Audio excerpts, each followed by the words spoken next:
fardu ain, bukan fardu kifayah. Fardu ain. Fardu ain maknanya kalau tak ada orang berdakwah, kita semua ni kalau fardu kifayah, kalau tak ada orang berdakwah, maknanya semua berdosa. Tapi kalau ada seorang berdakwah tak apa. Tapi bila disebut fardu ain, semua orang wajib berdakwah. Tak kira tempat, tak kira masa, tak kira sasaran.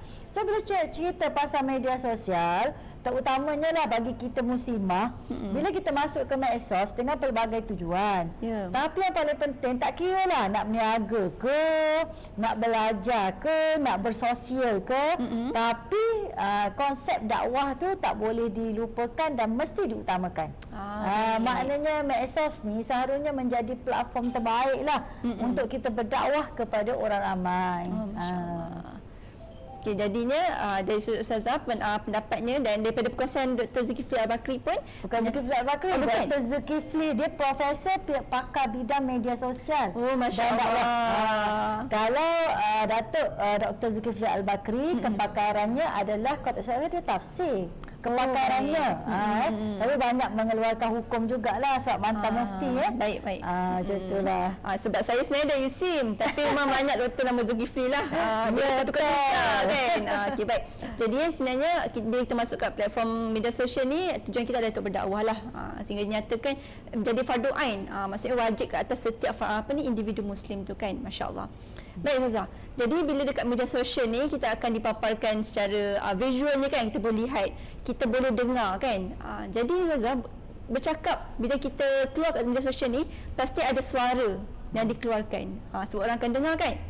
Jadi sebenarnya boleh tak untuk wanita lah, sebab sekarang kita bercerita pasal wanita boleh tak wanita untuk mempertontonkan suara di khalayak ramai? Sebagai contoh macam mungkin nyanyi lagu nasyid ataupun taranum kan, ataupun menyanyi betul lah, menyanyi betul kan, ataupun ada yang jenis suka buat podcast, kira audio dia sahaja kan. Ada juga buat konten mengeluarkan suara. Jadi pendapat Ustazah sendiri macam mana? Okey, sebenarnya lebih baik kita rujuk pada fatwa. Bila saya cek fatwa, kan dia dah ada fatwa. Saya kiaskan dengan fatwa wanita bernasyid pada tahun 2012, Jawatan Kuasa Mufti Pulau Pinang. Dia telah keluarkan satu fatwa mengenai hukum wanita bernasyid. Jadi fatwa ni sebenarnya kita boleh gunalah untuk negeri-negeri lain dan di peringkat Malaysia jugalah. Dan bila kita kata nasyid, dengan sendirinya di khalayak ramai termasuklah medsos. Jadi pada asasnya suara wanita ni bukan aurat. Dan mereka bebas bersuara, mengajar, belajar, jual beli, berbual dan sebagainya. Macam kita sekarang berbual, ataupun kalau orang pergi beli dekat Teleku Raudah kan, takkan kita tak boleh keluar suara. Orang nak beli tak boleh keluar suara. Bahasa isyarat tak ingat lagi. Tak boleh. Jadi asalnya suara kita ni tak ada masalah. Hukum wanita menyanyi pula adalah tidak haram. Ini menurut mesyuarat Jawatan Kuasa Fatwa lah. Tetapi disebutkanlah minta maaf malam-malam ni. Hukum mendengar nyanyian wanita pula adalah makruh dan tidak digalakkan sekalipun dijamin aman dari fitnah. So berbezalah sini. Kalau kita menyanyi ni tak ada masalah, tetapi orang yang mendengar khusus dengar wanita menyanyi itu makruh. Tetapi kalau kita tengok sini, nyanyian yang disertai dengan gaya yang menggairahkan, dia kata dia nyanyi nasyid, tapi ada gerakan-gerakan yang tidak sesuai. Tarian, macam tiktokers duk menari sekarang kan, solekan yang melampau ataupun tabarush, apatah lagi kalau wanita tu mendedahkan aurat. Nyanyi lagu dah bagus, dakwah semua kan, bercakap podcast bagus, tak tutup aurat pula, ataupun aurat ni ketat. Sekarang lah kan. Jadi dan ditontoni oleh lelaki yang ajnabi, hukumnya haram. Maknanya kalau wanita nak menggunakan suara, hendaklah menjaga adab kalau dalam fatwa ni sebut, iaitu menutup aurat, tidak gerakkan badan sampai bawa fitnah, tidak bersolek dan berpakaian sempurna yang dituntut ke atas wanita muslimah. Bersolek sini maknanya bersolek yang tabarrush, yang tidak dibenarkan, sampai mengubah wajah dan sebagainya lah. Lepas tu kalau dia duduk kat medsos tu, dia kena pilih juga sebenarnya. Kalaulah dia pilih contohnya lagu-lagu yang memang mengundang kepada, kan sekarang kan ada setengah lagu tu kan bunyi yang tak sesuai. Bila orang dengar je orang nak buat gerakan yang tak elok untuk wanita. Yang tu kita kena elakkan. Kalau di medsos pula, kalau menyebabkan program yang kita bawa, contohnya kita live macam ni, tapi program tu macam wah campur lelaki perempuan, itu tak boleh juga. Dan niat kita, niat dia sebut juga, tujuan hendaklah untuk berdakwah dan menanam kesedaran Islam, bukan semata-mata untuk berhibur. Jadi kalau kita nak buat tazkirah, zikir, lepas tu kalau kita nak berkongsi macam orang podcast kan, kongsi macam-macam, kongsi cerita-cerita, tapi yang paling penting bawa kepada mengenal Allah Subhanahu Wa Taala, itu dibenarkan. Jadi kias daripada majlis fatwa, keputusan majlis fatwa ini, maka dibenarkan, tapi dengan syarat-syarat yang saya sebutkan tadi. Jadi senang, fatwa dah ada, ikut je fatwa. Ikut je fatwa kan, dah ada guideline, garis panduan, so ikut je insya-Allah. Jadi kat sini nak dikatakan sebenarnya bolehlah untuk kita keluarkan suara kat social media ni, tapi macam Zah kongsikan tadi, perlu jaga niatnya, perlu jaga tujuannya, dan ada syarat-syaratnya lah. Bukan kita buat sembrono orang kata. Okey, baik Ustazah. Kita ada collect sikit beberapa soalan lah. Okey, soalan daripada Encik Badi namanya. Soalannya, sebenarnya Ustazah, apa yang boleh dan tak boleh untuk kita paparkan, tayangkan di media sosial? Okey. Sebab kita tengok sekarang ni pun macam-macam ada page Facebook yang cerita tentang rumah tangga kan. Betul. Ada yang cerita pasal hal-hal macam benda personal, macam villa. Ada villa kan, buat house hidup tour, alamat semua dia expose kan. So macam mana sebenarnya Ustazah? Silakan. Okey, bila kita berdepan dengan medsos, medsos ni audiens dia adalah terbuka. So bila audiens terbuka, terutamanya untuk wanita, selalu ulama akan tekankan dua perkara. Pertama, konten. Sebab biasanya bila cerita pasal medsos, kita akan bercakap pasal content creator. Ya, betul. So bahan kita yang kita nak paparkan kepada orang ramai tu, satu, prinsip asalnya tidak bertentangan dengan syariat Islam. Kalau kita memang konten kita menari, lepas tu tunjuk badan tak betul lah, kat kiri, kanan, gelik-gelik semua. Lepas tu kata, tak apa, gelik saya ni gelik yang dibenarkan. Entah macam mana gelik dibenarkan kan. Macam mana kata tu? lagu pun lagu gelik. Memang confirm dengar lagu tu lagu yang memang kena bergelik kan. Jadi itu tak boleh. So konten tu kena jagalah. Lepas tu selain daripada itu, kalau dia bawa konten ilmu contohnya, ataupun konten berkisah tentang perkongsian-perkongsian ilmu lah kita sebut dia tidak boleh membawa perpecahan. So kalau dia nak share contohnya tentang rumah tangga, janganlah sampai menyebabkan orang tu bergaduh, huru-hara, pendapat tu sampai melampau-lampau dalam Islam kan. So kita tutup fitnah-fitnah dan membawa kepada perpecahan dalam masyarakat. So kalau kita nak share sesuatu contohnya pasal rumah tangga, share tu bagi nak mendidik orang. Kalau setengah orang tu dia nak lepas perasaan, Kamila. Lepas tu akhirnya curhat. Akhirnya kadang-kadang dia komen pula hukum hakam Allah. Macam tu. Lepas tu kalau boleh, kalau kita ni duduk dalam medsos pun kena adalah asas dan falsafah Islam yang jelas. Kalau kita ni masak, biarlah kita sentuh sikit masak cara Islam macam mana. Kalau kita cerita, kalau kita ni mungkin pembuat busana kan, macam Telekor Raudah. So kita lapik dengan ilmu-ilmu berpakaian menurut Islam. Contohnya lah. Seterusnya, bila kita duduk dekat medsos ni, kalau boleh kita ni kena rajin buat homework. Terutamanya muslimah, dia kena bertanggungjawab dengan apa yang dia sampaikan. Saya kan kadang-kadang bila duduk dalam dunia dakwah ni, saya jumpa dengan ramai orang. Tak kira lah pendakwah yang ada asas background Islamik, ada juga yang tak ada asas background Islamik. Mungkin background berbeza lah. Tapi kalau tak buat homework, memang kita nampak. Sebab saya ni cikgu kan. Saya nampak orang buat homework, kata buat homework.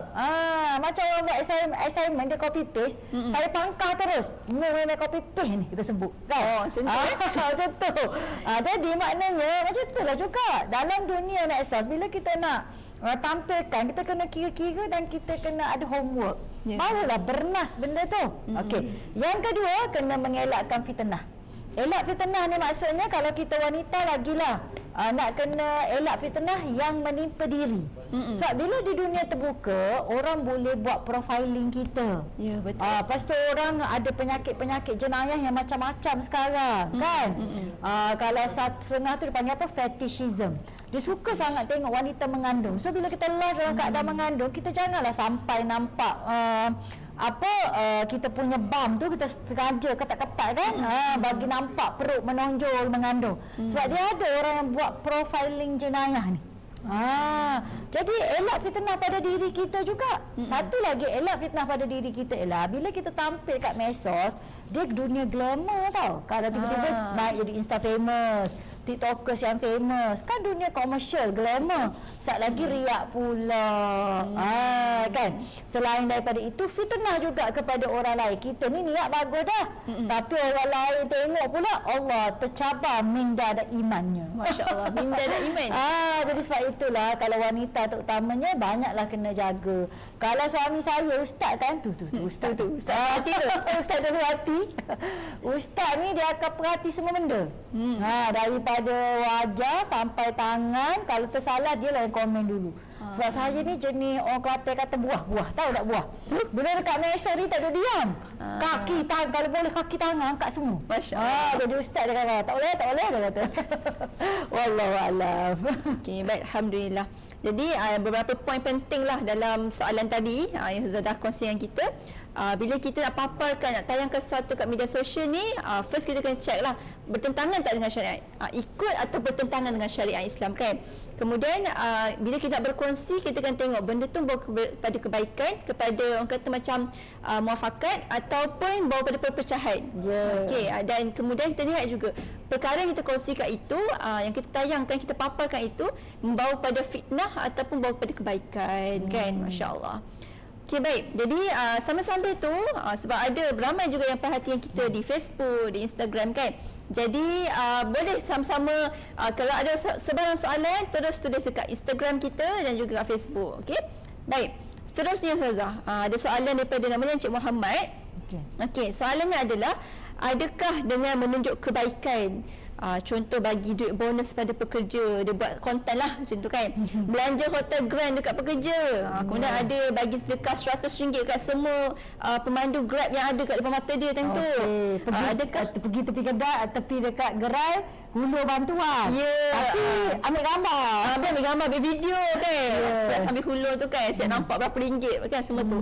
So sebenarnya bagus tak untuk kita pertontonkan dekat social media? Sebab sebenarnya benda baik ni. Macam mana Ustazah? Okey, sebenarnya macam ni sebab tu saya kata dalam media sosial ni ada fitnah pada diri dan juga fitnah kepada orang lain. Pertama, tuan yang buat konten tu dia tahulah niat dia apa. Kan, kalau niat dia semata-mata riak kan, nak tunjuk kekayaan, semata-mata macam tu, maka dia tanggung sendirilah dosa dia, sebab dia pun tahu dosa riak apa dia, betul tak? Ya, betul. Riak ni dia kecil, adik sikit daripada syirik. Adik sikit. Sebab kan syirik kecil adalah riak lah. Kan, jadi kita panggil kalau dalam bahasa kampung kita gak, adik sikit daripada riak tu gak, apa dia? Apa dia? Riak, syirik tu adik dia adalah riak. So kalau tak kena gaya boleh bawa kepada syirik lah. Tapi dalam masa yang sama, kalau bersedekah kita tunjuk ni macam mana? Kan, contohnya untuk tujuan marketing, kita nak tunjuk juga CSR kita. Boleh, tapi kita kena jagalah kaedah-kaedah dia. Janganlah sampai menunjukkan kekayaan, bermegah-megah, tunjuk tu sampai orang kata orang lain pun tenganga-nganga, lempar duit.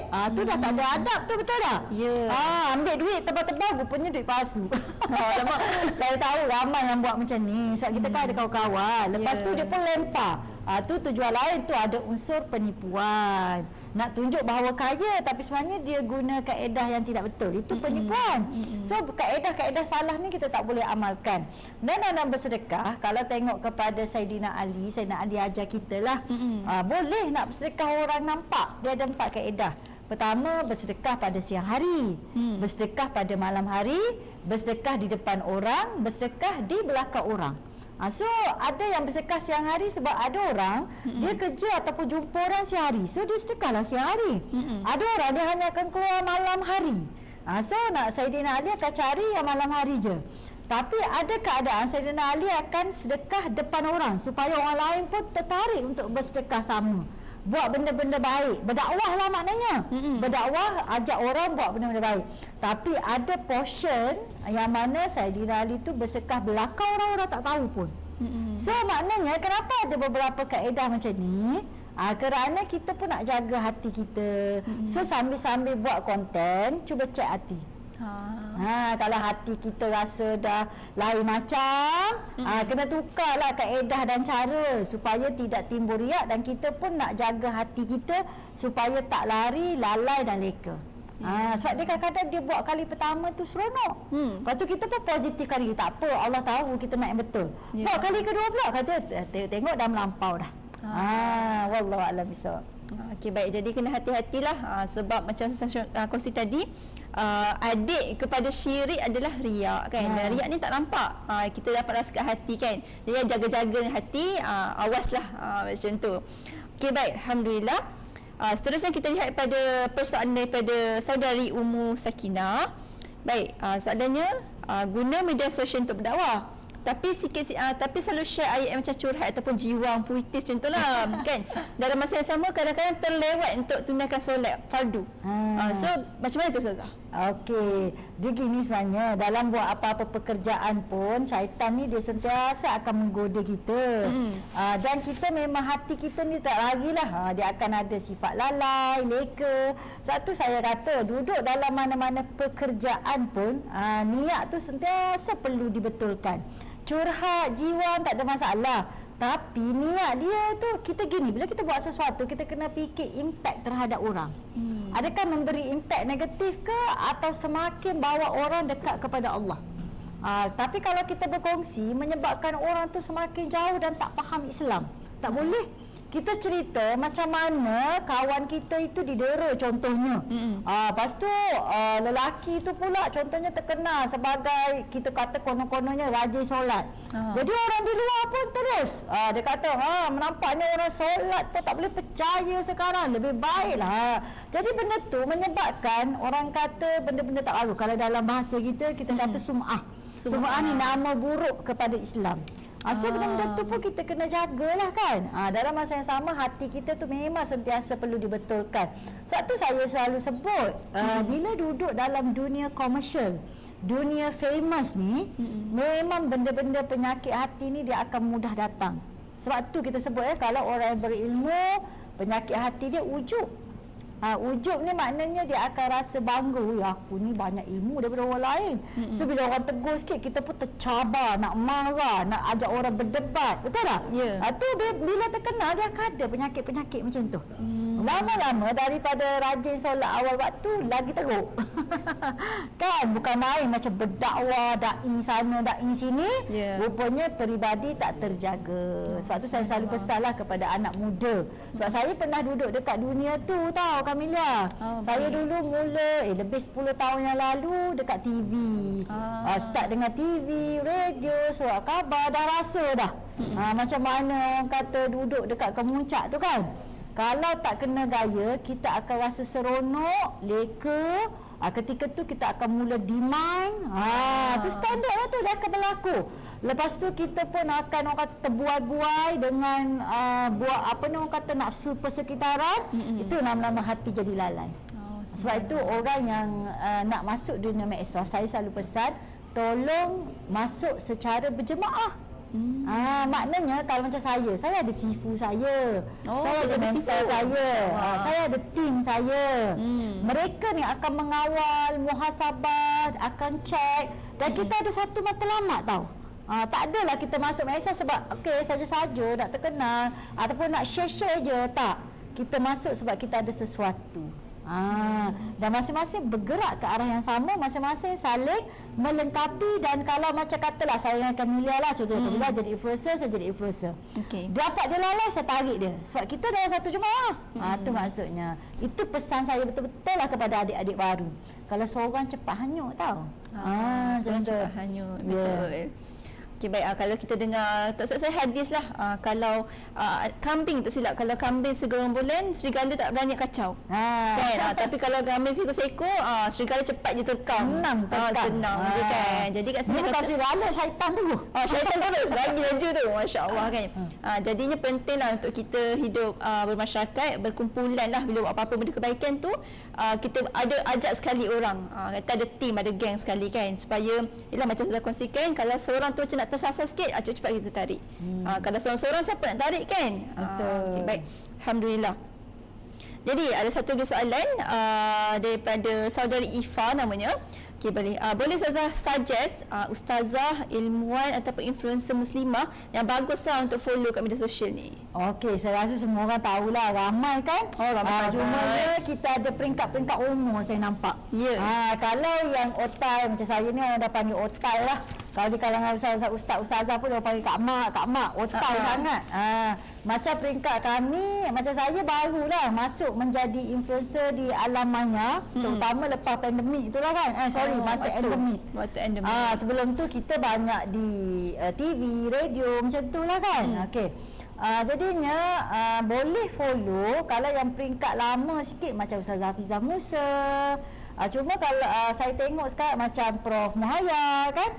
Cuma kalau Dr. Robiah dia tak berapa muncul sangat dekat medsos, dia banyak fizikal. Ustazah Zawiyah pun bagus. Itu peringkat-peringkat umur saya, bukan umur saya, otai. Saya ni kira bawah tapi otai lah kan.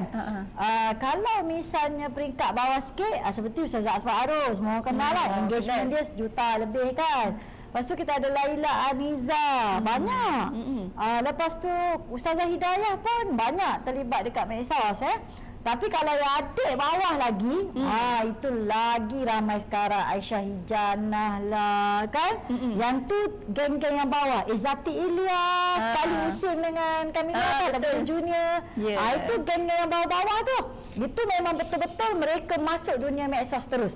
Kalau yang saya sebutkan yang atas-atas tadi, macam saya, Ustazah Zawiyah yang atas-atas tu, kami bermula bukan di dunia medsos. Kami mula daripada dunia lain baru masuk medsos. Tapi kalau yang bawah-bawah ni, kebanyakannya start dengan medsos terus. Ikutlah, insya-Allah mereka ini dapat dijadikan contoh yang terbaik dan banyak berkongsi nasihat. Kadang-kadang orang kata kalau kita buntu dengar, saya pun dengar juga mereka. Sebab kita pun kadang-kadang ustazah kena dengar juga ustazah lain cerita. Sebab kita pun kena muhasabah diri. Wallahualam. Betul-betul kan. Kita walau hebat mana pun seorang tu tetap dia perlu belajar pada orang lain lah. Bukan sekadar kita gunakan ilmu kita ada saja kan. Sebab bila kita berhenti untuk belajar, kita kira macam rugilah kan. Sebab hidup kita ni memang kita kena sentiasa belajar. Belajar daripada gurunya ataupun daripada pengalaman sendiri kan, insya-Allah. Okey, baik. Jadi Ustazah, bila kat media sosial juga kan, sebenarnya banyaklah perkara-perkara yang kita dapat lihat. Salah satunya tentang isu jodoh. Ramai saja ni kan. Macam baru-baru ni pun ada influencer terkenal boleh kata macam sangat hebatlah masak lelaki. Rasa macam tak sebut nama tahu lah kot. Katanya mencari pasangan di social media. Kan. Ada juga yang saya jumpa wanita, dia boleh kata macam speaker pada salah satu studio lah. Dia beritahu dekat social medianya nak mencari pasangan dan sekejap je dapat 2,000 resume Ustazah. Untuk menjadi suami macam tu, masya-Allah. So Ustazah sebenarnya macam mana tu? Sebab kalau kita tengok zaman sebelum ni dan mungkin ada juga sikit sekarang, selalunya kalau nak cari jodoh melalui orang tengah kan, melalui guru, melalui kalau kat universiti mungkin profesor ataupun doktor kan, ataupun kawan-kawan, kawan-kawan, senior. Ya, betul. Ataupun kat keluarga, ibu ayah kan, adik-beradik. So macam mana Ustazah? Bagi saya, jodoh ni misteri Allah SWT. Kita boleh guna semua kaedah jaringan sosial yang kita ada. Okey, sekarang dengan perkembangan teknologi, kita dah berkembanglah kita punya jaringan sosial iaitu medsos. Kalau dulu jaringan sosial kita kampung, sekolah, universiti, teman hobi, betul tak? Lepas tu teman setaklim, maknanya teman dekat surau ke masjid, ataupun gitulah kita punya social networking.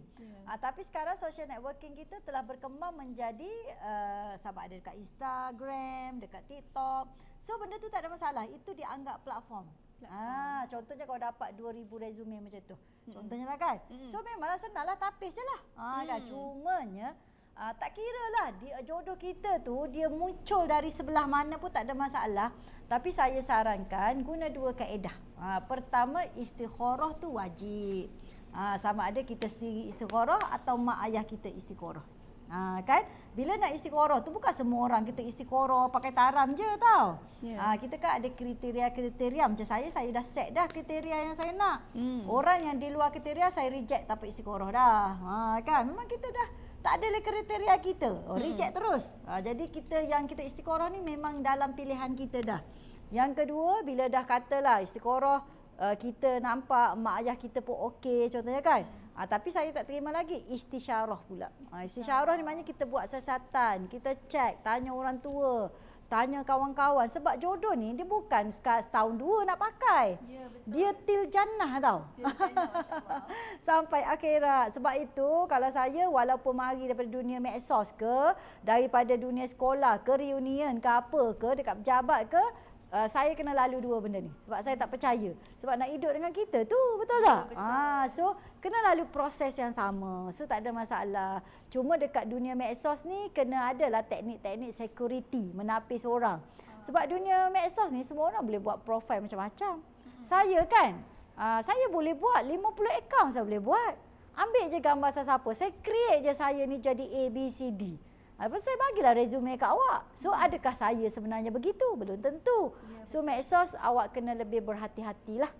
Sebab tu saya kata istisyarah dan juga istiqorah tetap kena lalu macam biasa.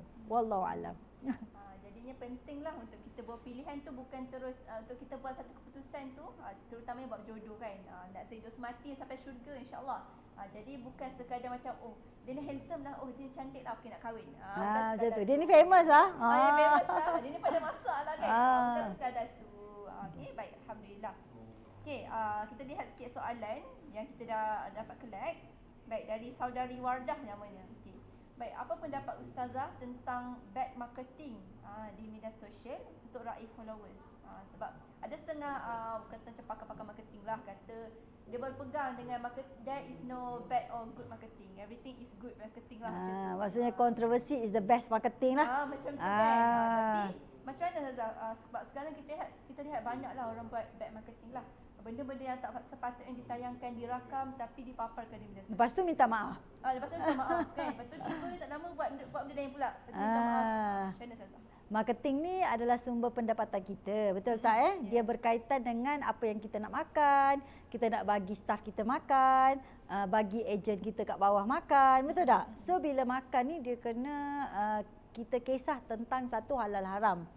So kalau benda tu dibuat bercampur dengan halal haram, dia mungkin bawa kepada syubhat dan terus kepada haram. So kita ni makanlah makanan haram, betul tak? Okey. Yang kedua, dia bawa isu keberkatan.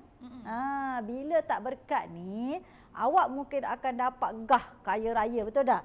Tapi belum tentu hidup senang dan hati tenang. Yang kedua, mungkin awak boleh dapat sekepuk tapi dia akan hilang sekepuk. Betul tak? Itu standard je. Kita nak sebenarnya bila kita buat bisnes adalah sustainability. Apa-apa bisnes pun kita nak sustain. Sebab tu sebagai owner bisnes, kita punya challenge ialah nak lahirkan pekerja-pekerja, nak lahirkan pelapis-pelapis yang paling penting. Sebab kita ada aim kita macam saya lah. Bila dah by umur 40 ke atas, saya dah ada kerja saya sendiri. Business is business, tapi kerja tu kita dah ada. Kita nak aim buat apa? Kita nak pergi ke mana? So kena ada lah orang-orang yang menyambung perjuangan kita dalam bidang bisnes. So kalau you bercakap pasal bad marketing, so tak ada jauh lah daripada ciri-ciri keberkatan untuk memberi manfaat kepada orang lain, menyambung warisan, untuk membesarkan lagi bisnes dan sebagainya. Betul tak? Betul. Sebab kita bimbang lah orang yang buat bad marketing campur dengan perkara yang haram, tak ada adab dengan etika. Lepas tu dia kalau nak masuk antara amalan lah yang akan kita bawa ke kubur nanti adalah amalan jariah, betul tak? Ya, betul. Iaitu pahala jariah. Tiba-tiba dia nak bawa ke kubur dosa jariah. Maknanya dosa tu mengalir-alir sebab orang lain duk buat duk ikut-ikut dia, betul tak? Ya. Tanggunglah sendiri. Tak tahulah dah lah hidup tak berapa nak tenang dekat dunia, dekat akhirat pun tak tenang juga. Jadi fikir-fikirkanlah, wallahu alam. Dia sebenarnya yang penting bisnes ni sustain. It's not about you naik, lepas tu you pun campak. Kan, bukan. Sustain tu kita nak. Betul.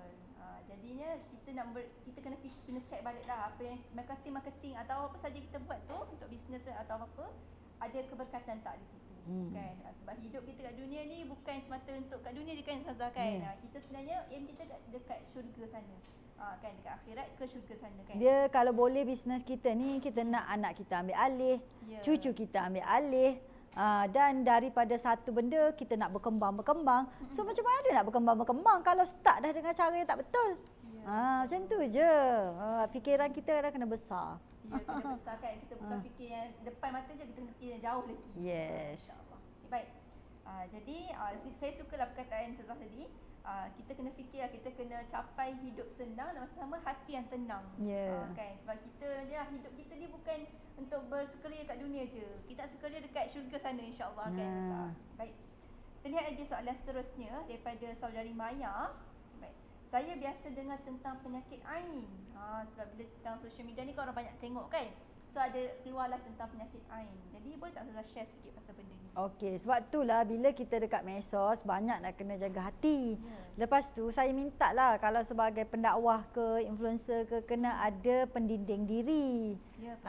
Pendinding tu wajib ayat-ayat Quran yang jadi pendinding diri kita. Sebab kadang-kadang bila kita tunjukkan sesuatu, kita terkenal, ada orang yang memerhati. Mungkin ada orang yang tak suka, mungkin ada orang yang dengki, mungkin orang yang nakkan sesuatu. Jadi kadang penyakit ain tu dia boleh datang dalam pelbagai bentuk. Sebab tu kita kadang nak kena berjaga-jagalah dengan penyakit ain. Tak termasuk lagi benda-benda makhluk halus yang lain kan. Jangan ingat dunia sekarang, dunia milenium, abad baru, tak ada benda sihir lagi teruk lagi. Kan kita tengoklah contoh macam kita ada ustaz-ustaz kita kan yang terkena. Saya ingat ada dululah tahun 90-an dulu ada seorang ustaz terkenal tapi dia orang dengki sampai ke peringkat dia ni tak sedar diri. Lepas tu buang air kecil rata-rata tapi sekarang sihat baliklah. Nak ceritanya orang ni ustaz pun orang nak buat juga. Pengalaman saya sendirilah Kamelia kan. Ni saya ceritalah. Saya pun kadang-kadang ada juga. Kadang-kadang satu ketika tu saya demam tak berhenti. Dia macam demam, lepas tu kebah, demam, kebah, demam, kebah. Saya kata, kenapa dengan kita? Sebab saya ni bukan jenis orang yang orang kata tak jaga kesihatan kan. Tapi tiba-tiba saya kata, macam mana ni? Saya pun cakap kawan saya pun sama. Kawan saya kata, something dia kata ni. Rupanya saya pun pergi amalkan macam ruqyah sikit, ni sikit. Oh betul, saya kata lah benda lain juga ada hinggap. Kadang kita ni nak kena jaga-jaga. Kadang-kadang ada hati yang terluka. Kan kadang kita menegur tu ada orang tak suka. Kadang-kadang orang kata lebih suka kita pun ada.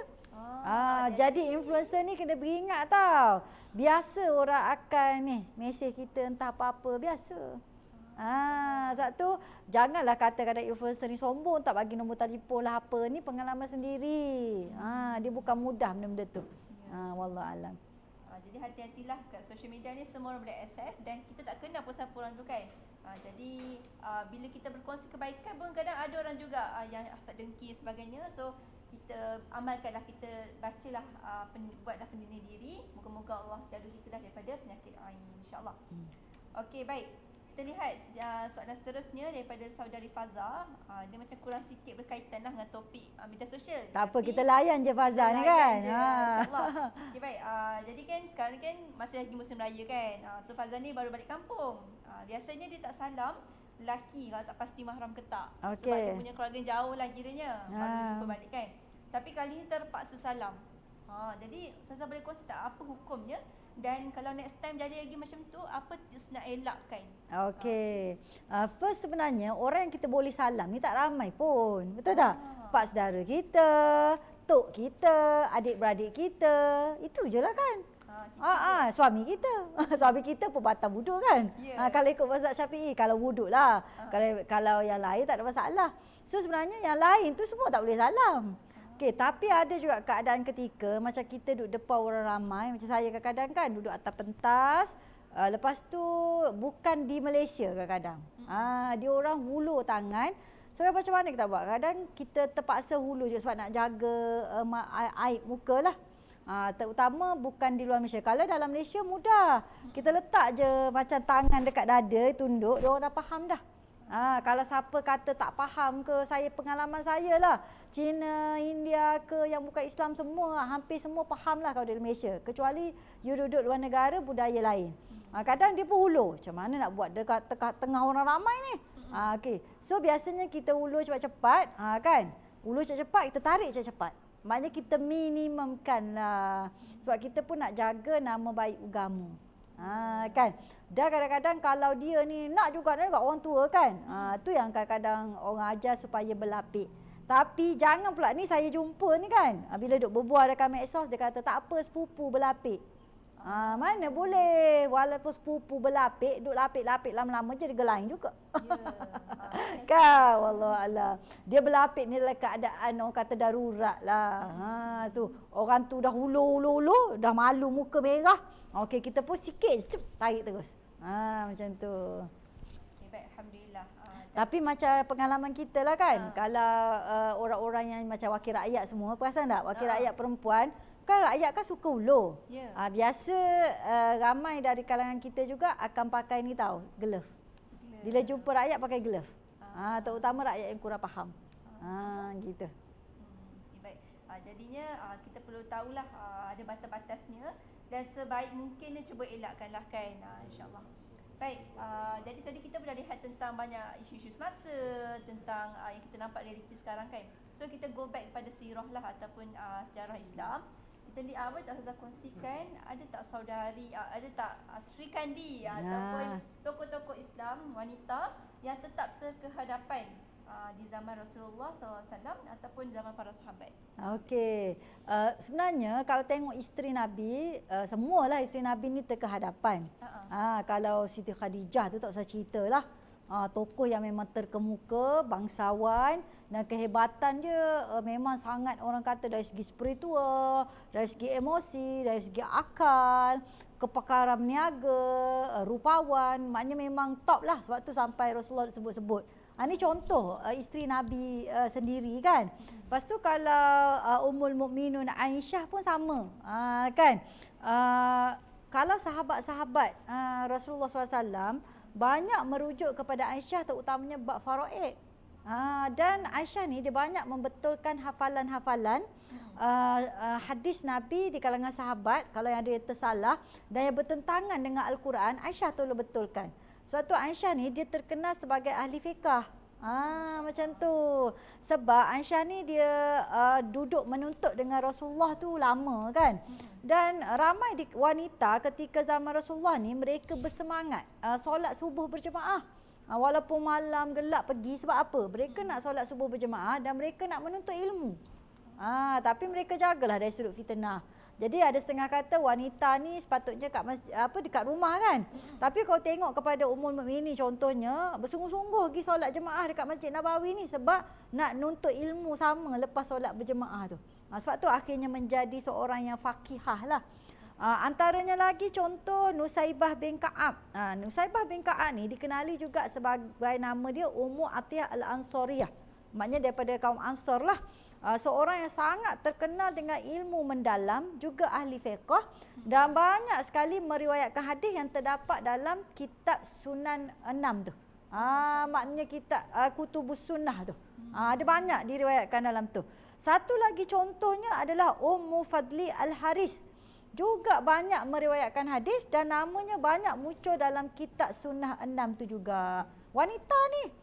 Lepas tu kita ada juga seorang ahli pidato yang terkenal. Siapa dia nama dia? Asma bin Yazid Al-Ansariyah. Nama Asma je mesti rajin cakap kan. Dia macam tu, nasib lah kan. Ni Asma Yazid Ansariyah ni yang rajin jumpa Rasulullah tanya. Rasulullah, kalau orang lelaki pergi perang, kami nak pergi perang tapi tak boleh. Kami dapat pahala sama tak? Rasulullah senyum, ya dapat sama. Ni Asma ni lah. Dia adalah pakar pidato dan khutbah pada zamannya. Kalau satu lagi lupa nak bagi tahu, Aisyah ni dia pakar penghafal syair. Orang zaman dulu syair ni dia macam orang kata bakat bahasa dan sastra kan. Jadi Aisyah ni dia terror bab-bab ni. Ini semua contoh wanita-wanita zaman Rasulullah yang terkehadapan dalam bidang-bidangnya dan turut dirujuk oleh orang lelaki sampai sekarang. Sebab tu saya bukan apa nak tegur lah.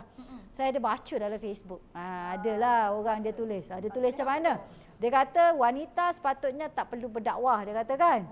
Kalau nak dakwah pun dakwah dalam madrasah, dakwah dalam rumah. Dia kata tak perlu pun nak muncul. Tutup semua medsos. Saya kata kalau tak ada ustazah ni muncul dekat medsos, lepas tu medsos dikuasai oleh orang munafik, kau nak buat macam mana sekarang? Sila jawab. Sila jawab. Kan? Sebab orang tu tag saya, dia suruh tutup saya punya medsos.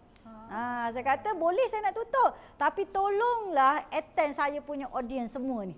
Siapa nak jaga audiens saya ni? Wallahualam. Baik, jadinya sebenarnya ramailah para Sri Kandi muslimah zaman Rasulullah dan para sahabat yang tetap terkedepanlah dengan bidang masing-masing, dan malah macam Ustazah kongsikan juga tadi menjadi rujukan sehingga ke hari ini. Masya-Allah. Baik Ustazah, kita lihat sikit soalan yang kita ada collect. Baik, daripada Encik Walid Hayyan.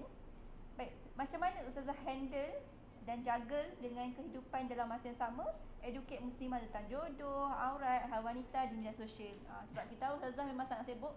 Sekejap ke Kelantan, sekejap ke Terengganu, tiba-tiba Kau beli apa pening itu kan? Saya kata, Ustazah kat mana sekarang ni? Saya confused kan. Jadi sebenarnya Ustazah boleh bayikan masa lah untuk media sosial dan juga untuk realiti ni lah. Okey, dia macam ni je. Rahsia dia kena ada jadual waktu. Jadual waktu. Tu wajib. Pembahagian jadual memang wajib lah. Tu wajib lah. Lepas tu komitmen kena ada, disiplin. Lepas tu kalau orang lain rehat banyak, kita tak boleh rehat banyak. Kena rehat sikit. Orang lain tidur 8 jam, kita kena tidur 6 jam. Betul tak? Kalau zaman kerja dulu saya ingat waktu tengah hari memang kena korbankan. Malam kena korbankan, hujung minggu kena korbankan. Kena banyak berkorban. Mengorbankan kesenangan dirilah. Lepas tu yang paling penting, sistem support kena kuat. Keluarga, suami, lepas tu tim. Kalau sistem support tak ada, kita rebah terutamanya wanita. Dan satu lagi, wanita ni bagi saya lah, dia kena smart. Kalau orang boleh masak 20 minit siap, kenapa kita masak sejam? Kerja-kerja smart ni dia kena laju. Sebab tu macam saya kan, tengah belajar, tengah kerja. Sekarang tengah belajar lagi. Kan saya tak berhenti lagi. Setakat ni tak pernah berhentilah belajar sampai sekarang. So kena belajar speed reading. Macam kita ustazah, kita sebab tu saya nak terima macam talk show ke apa ke kan, saya tengok masa sempat study ke tak. Sebab saya tak suka kalau pendakwah ni dia ceramah dia tak study. Saya cukup marah sebab mungkin sebab saya pensyarah kot. Jadi saya tahu anak murid saya mana yang baca, yang copy paste tu. Kan? Jadinya kena belajarlah speed reading. Kalau orang baca buku mungkin 2-3 hari satu buku, kita mungkin 2 jam dah settle satu buku. So sebab kita dah buat speed reading. Macam speed reading saya belajar sejak daripada sekolah lagi lah. Sebab saya pemalas. Pemalas? Ya, kalau orang lain baca buku lama, saya tak boleh duduk lama-lama depan buku. So saya nak settle cepat, belajarlah speed reading, betul tak? So benda-benda macam tu lah. So kena banyaklah benda-benda efisien kita kena belajar. Masya Allah. Jadinya tak ada alasan lah sebenarnya kalau kita rasa macam tak boleh nak buat, nak educate, nak berdakwah kat social media. Sebab Ustazah pun boleh gagah agak buktikan insyaAllah. Jadi kita jadikan Ustazah sebagai inspirasi insyaAllah. Okey baik, kita lihat pada soalan pada Encik Hafi. Yang ni pun ada berkaitan juga yang Ustazah kongsikan, tapi mungkin boleh detailkan lagi. Guna lagu trending di media sosial tanpa lihat maksudnya. Jadi pendapat Ustazah macam mana? Okey, saya pun ada juga guna lagu trending kan. Sebab orang tanya macam mana nak tahu lagu tu trending Ustazah, bila dia selalu lalu kat FYP kita trending lah dia kata kan. Tapi saya perhatilah bila lagu trending nak kena tengok jugalah lirik dia. Lirik dia, sebab ada setengah lirik tu memang dia trending, macam kita dengar tu catchy je kan. Lepas tu macam sesuai je nak masukkan dengan background ustazah ke apa ke kan. Rupa-rupanya dia punya lirik Allah jauh daripada Islam, siap dengan orang kata lucah semua lagi. Benda tu kita kena ada lah. Bagi saya ginilah, kita duduk dekat medsos kena ada jiwa mempertahankan Islam. Walaupun kita dijahat macam mana ke, nakal macam mana, tapi kalau menyentuh bab mempertahankan identiti, maruah Islam, biar kita terkedepan. Sebab tu saya, kalau ada setengah-setengah cerita tu kan, dia baca cerita tu macam best sangat. Tapi rupanya cerita tu dia macam ada satu cerita Korea, anak saya kata, best ibu, tengok, dia kata. Kan saya layan je anak-anak saya ni. Lepas tu saya kata cerita pasal apa? Dia kata cerita pasal malaikat gini. Saya kata, oh ibu tak nak tengok. Pasal apa? Malaikat mana boleh, itu akidah kita. Mana ada malaikat berlakon-berlakon jatuh cinta semua. Tak apa ibu, cerita je best. Tak, kita kena ada maruah untuk mempertahankan Islam. Saya kata, jangan tengok benda macam tu. Dia macam tu. Kita walaupun jahat macam mana, tapi biarlah ada semangat mempertahankan Islam. Ni semua pakai taram, semua pakai makan, semua pakai pakai. Orang kutuk kita pun kita lembek, ya. So mana maruah kita? Betul tak? Nak tengok cerita ke, nak dengar lagu, pilih. Kalau saya ada tengok macam cerita kan bagus sangat. Tapi dalam tu dia ada cerita pasangan LGBT contohnya kan. Saya tak tengok. Biarlah bagus macam mana pun. Bagi saya kalau kita tak pertahankan Islam, siapa nak pertahankan? Wallahu alam. Itulah soalan yang bagus untuk kita sama-sama reflect, muhasabah. Kalau tak ada siapa, macam nak Isa tadi. Kalau siapa lagi nak pertahankan Islam? Kan? Kalau bukan kita. Kita kena letak gini, nakal macam mana pun tapi kita ada prinsip yang jelas. Dia kena macam orang dulu. Saya dengan orang dulu ni nakal, duduk kat tembok, main gitar semua. Tapi time semayang pergi semayang. Macam tu. Saya ingat dulu kalau rumah ayah saya ni penagih dadah kan, menagih semua-semua. Tapi rumah ustaz dia tak mencuri. Dia ada prinsip macam tu. Kan? Orang sekarang tak ada prinsip. Tak tahulah. Kan? Okey, baik. Alhamdulillah. Jadi ada juga satu soalan daripada saudara Rianti. Baik. Seorang muslimah live sampai tengah malam. Okey, tapi dia berdakwah lah maksudnya kan. Maksudnya berkongsi benda baik lah. Saya rasa macam mana? Okey, kalau live tengah malam dia ada support team semua tak ada masalah. Sebab kalau TikTok saya nampak 10 ke atas. Baru orang live. Kalau dia pagi-pagi semua ni kadang-kadang orang tak layan TikTok. TikTok ni dia masyarakat yang jenis macam tu kan. Dia biasa 10 ke atas TikTok. Lepas tu ada orang kata ustazah, orang ajak saya, ustazah jom live TikTok berapa pukul 10. Oh saya nak tidur dah, saya dah tua. Kan? Dia orang pukul 10, 11, 12 tau. Boleh, tak ada masalah macam buat podcast. Malam-malam kan tak ada masalah. Tapi yang penting tadi itulah jaga fitnah semua. Jaga prinsip yang asal tadi je. Wallahualam. Okey, baik. Alhamdulillah. Jadi apa kita buat pun ingatlah tidak bertentangan dengan syariat Islam, tidak bawa pada fitnah dan tidak bawa pada perpecahan insya-Allah. Okay, baik. Jadi sebelum kita tangguhkan dengan doa, boleh tak Ustazah berikan ataupun kongsikan nasihatlah untuk para kaum hawa ni di luar sana lah insya-Allah. Okey, sebenarnya macam ni. Saya rasalah kalau kita nak jadi influencer dekat medsos, kita kena ada timeline. Kita tak selama-lamanya tahu akan duduk kekal dekat satu tahap, satu pencapaian dan kita tak selama-lamanya nak glamour pun. Cuba tengok macam otak-otak macam Prof Muhaya, kan Ustaz Hafizah Musa, cuba tengok dia punya medsos. Lama-lama dia dah kembangkan pelapis. Dia muncul live juga tapi bukannya orang kata kerap macam dulu. Macam saya pun orang kata dah ada dah pelapis-pelapis kan. Sebab sampai satu tahap kita nak untuk diri kita pula dan kita ada perjuangan kita. Kan kat situ. Jadi sebab tu bagi saya lah influencer ni dia kena ada timeline. Bukan selama-lamanya orang kata duduk tergedik-gedik macam orang muda, umur naik puluh duduk tergedik-gedik lagi. Macam mana ni kata kan? Macam dalam hidup ni tak ada sesuatu tau yang nak dikejar. Lepas tu yang kedua, saya nak pesan lah konten tolong jaga. Yang paling penting kita nak ajak orang dekat dengan Allah SWT. Tak kira lah apa cara pun. Kalau kita ni jenis influencer masak, melalui masak tu orang lagi suka untuk amalkan cara masakan ataupun makanan halal cara Islam. Saya sukalah macam, boleh saya sebut kot nama kan? Saya sukalah macam seorang ni dia siapa nama Anti Purple.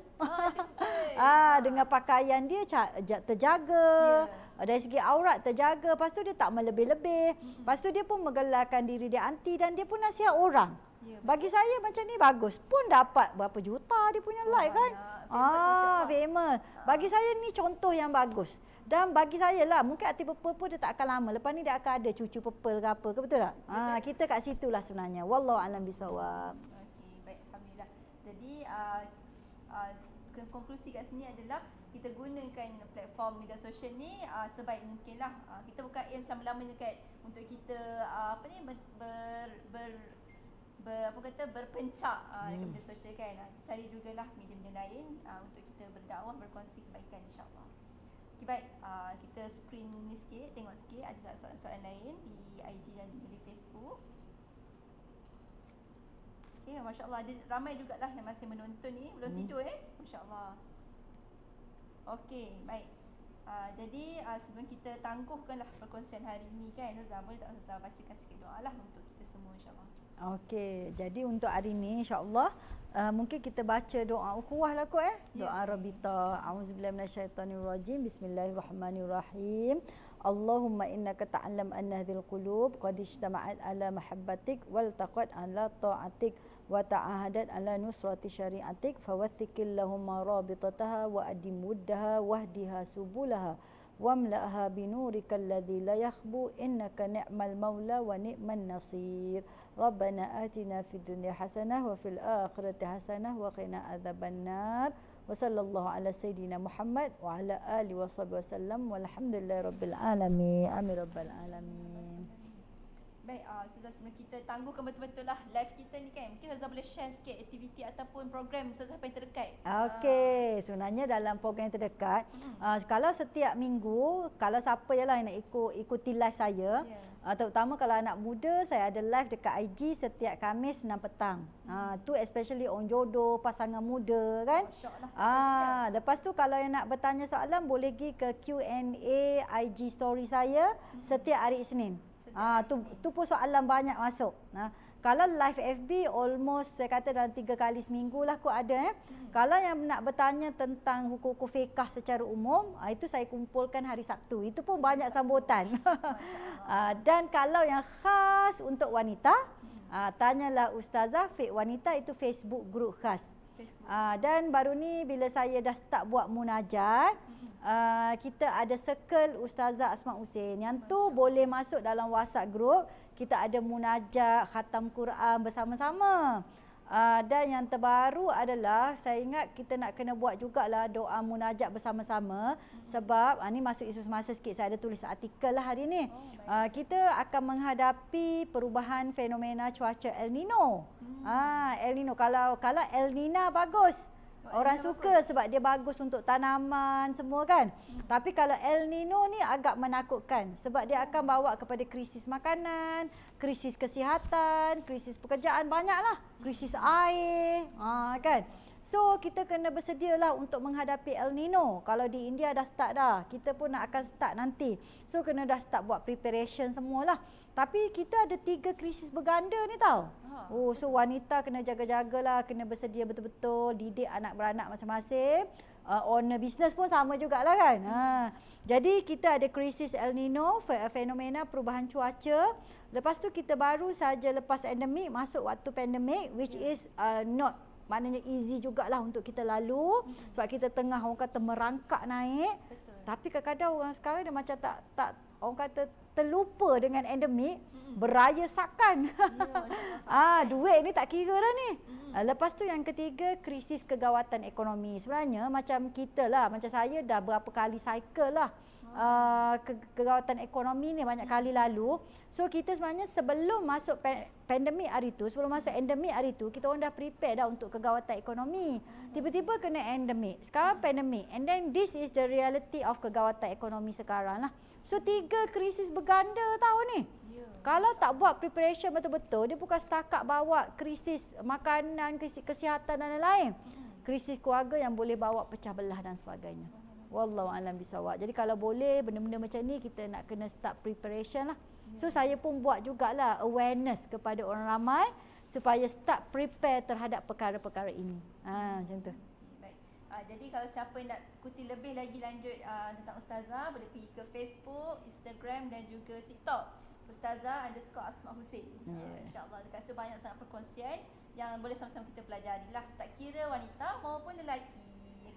Yang terdekat bulan 7 nanti kita akan ada seminar marketing jodoh. Marketing jodoh bukan marketing business tapi marketing jodoh. Marketing business tak pandai bagi kat bos. Kita marketing jodoh boleh. Boleh, masya-Allah. So saya rasa macam ramailah kawan-kawan saya terkerodah tu boleh join seminar marketing jodoh insya-Allah.